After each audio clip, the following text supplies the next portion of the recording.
দেখুন ফলইটা ছেড়ে দিলাম। আজকে একটা বল পেয়েছি, কিলো 2 তো হবেই হবে। বল দিয়ে ভালো ঝোল হবে। সকলের নিমন্ত্রণ, আপনারা সকলে আসবেন।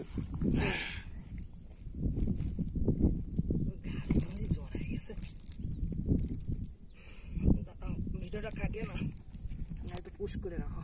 এই যে জালে ভাই,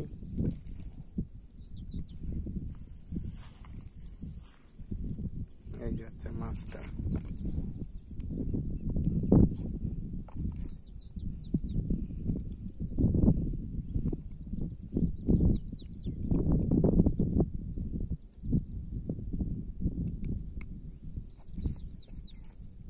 ছাড়ি দে, দফাদফি করো। এই যে মাছ, বল মাছ, বল মাছ। বন্দারে দিলাম।